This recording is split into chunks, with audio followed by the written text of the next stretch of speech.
Timnas Indonesia harus menyudahi kiprah di Piala AFF 2022 pada babak semifinal.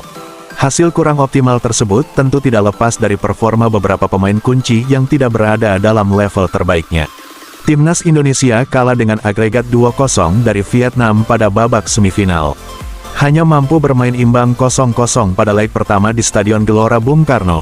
2 gol Nguyen Tien Linh membuat skuad Garuda tertunduk di Stadion Maidin.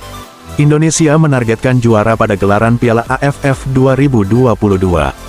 Target tersebut beberapa kali disampaikan pelatih Sintayong dan Ketua PSSI, Muhammad Iriawan. Akan tetapi target tersebut meleset, bahkan di bawah capaian di Piala AFF 2020. Pada gelaran Piala AFF 2020 lalu, Indonesia mampu melaju hingga ke babak final. Sejumlah pemain tampil luar biasa, walau akhirnya harus gagal di final.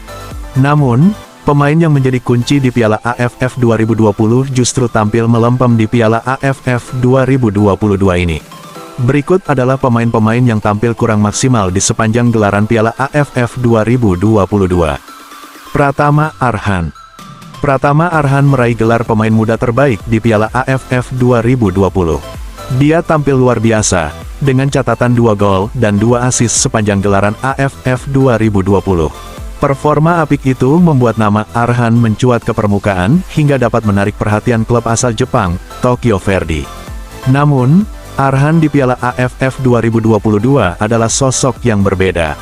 Arhan sangat jarang meliak-liuk menembus pertahanan lawan, seperti yang dilakukan saat membobol gawang Malaysia dan Singapura di Piala AFF 2020. Arhan memang membuat 2 assist di Piala AFF 2022, tetapi jika dibanding edisi sebelumnya, performa Arhan sedikit menurun. Witan Sulaiman. Witan menjadi bintang bagi Indonesia di Piala AFF 2020 lalu. Dia selalu bermain pada 8 laga yang dijalani Indonesia dan berkontribusi dengan torehan 2 gol dan 5 assist sepanjang turnamen berlangsung. Namun, penampilan Witan menurun di Piala AFF 2022. Witan hanya membuat 1 gol dan jadi cadangan pada 2 laga semifinal. Dia juga melewatkan 1 peluang emas di laga melawan Thailand. Egy Maulana Fikri. Egy Maulana absen pada laga fase grup Piala AFF 2020. Ketika itu, Egy tak dilepas klubnya. Egy baru bergabung dan mulai bermain pada leg kedua babak semifinal. Kala itu, dia mampu mencetak 2 gol dari 3 laga. Di Piala AFF 2022, Egy bisa bermain sejak fase grup. Namun, dari 4 laga fase grup, dia tak pernah bermain penuh. Dia juga tidak dimainkan saat laga semifinal melawan Vietnam. Walau mencetak 2 gol, performanya yang kurang maksimal masih mendapat kritikan dari sang pelatih, Sintayong. Asnawi Mangkualam. Asnawi selalu masuk starting line up di Piala AFF 2020. Bahkan, pemain yang pernah membela PSM Makassar itu, dipercaya tampil sebagai kapten sejak pertandingan kedua hingga final.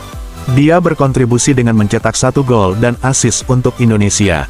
Di Piala AFF 2022, Asnawi masih menjadi pilihan utama Sintayong. Namun, perannya kali ini tidak begitu menonjol. Dia hanya mencatatkan 1 assist sepanjang gelaran turnamen. Pada semifinal leg kedua melawan Vietnam, Asnawi seperti terpancing dengan provokasi Doan Van Hau dan performanya tak optimal. Ricky Kambuaya. Kambuaya sangat diandalkan Sintayong di Piala AFF 2020. Kambuaya selalu masuk starting line up dan hanya 2 kali diganti. Namun, performa Kambuaya menurun secara signifikan pada Piala AFF 2022. Kambuaya hanya 2 kali bermain penuh, yaitu melawan Kamboja dan Filipina. Itulah deretan pemain timnas Indonesia yang tampil kurang maksimal sepanjang Piala AFF 2022.